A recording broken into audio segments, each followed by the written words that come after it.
ನಮಸ್ಕಾರ ಸ್ನೇಹಿತರೆ, ಎಲ್ರಿಗೂ ಶುಭ ಸಂಜೆ. ನಾನು ನಿಮ್ಮ ಸಂಖ್ಯಾಶಾಸ್ತ್ರಜ್ಞ ಗಿರೀಶ್ ಮಾಡೋ ವಂದನೆಗಳು.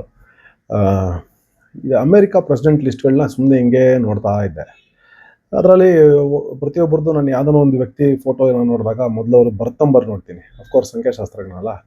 ಸೊ ಭಾಳಷ್ಟು ಜನ 4ನೇ ನಂಬರು, 2ನೇ ನಂಬರು, 1ನೇ ನಂಬರು, ಸೊ 4, 2, 1 ಅಂದರೆ ನಿಮಗೆಲ್ಲ ಈಗಾಗಲೇ ಗೊತ್ತಿರುತ್ತೆ. ಸೊ ಈ ರೀತಿ ಜನ್ಮ ಸಂಖ್ಯೆಯಲ್ಲಿ ಹುಟ್ಟಿರೋರು ಹೆಚ್ಚಾಗಿದ್ದರು 45 ಜನದಲ್ಲಿ.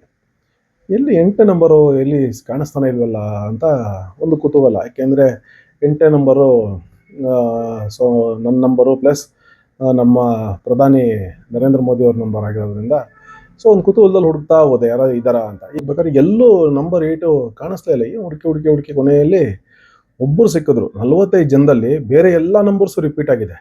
ಆದರೆ 8ನೇ ನಂಬರ್ ಒಬ್ಬರೇ ಪ್ರೆಸಿಡೆಂಟ್ ಆಗಿರೋದು ಅಮೆರಿಕಾದಲ್ಲಿ. ಅವ್ರು ಯಾರು ಅಂದರೆ ಹ್ಯಾರಿ ಎಸ್ ಟ್ರೂಮನ್.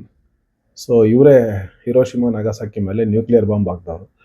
ಸೊ ಇವ್ರ ಬರ್ತ್ ನಂಬರ್ ಈಸ್ ಮೇ 8ನೇ ತಾರೀಕು ಹುಟ್ಟಿರೋದು ಇವರು. ಸೊ ಈಗ ಪ್ರಪಂಚದಲ್ಲಿ ಇನ್ನು ಉಳಿದಿರೋ ನಾಯಕರ ಪೈಕಿ ಡೈರೆಕ್ಟ್ 8ನೇ ನಂಬರ್ ಹುಟ್ಟಿರೋರು ಒಬ್ಬರೇ ಇರೋದು. ಅದು ನಿಮಗೆಲ್ಲ ಭಯ ಮೂಡಿಸುತ್ತೆ ಮೋಸ್ಟ್ಲಿ.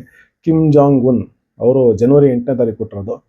ಸೊ ಮೋಸ್ಟ್ಲಿ ಬಹುಶಃ ಮುಂದಿನ ನ್ಯೂಕ್ಲಿಯರ್ ಬಾಂಬ್ ಏನಾದರೂ ಬಟನ್ ಹೊತ್ತಿದ್ರೆ ಬಹುಶಃ ಕಿಮ್ ಜಾಂಗ್ ಉನ್ ಅವ್ರ ಕೈಯಲ್ಲೇ ಇರ್ಬೋದು ಅದು ಅಂತ ಅನಿಸುತ್ತೆ.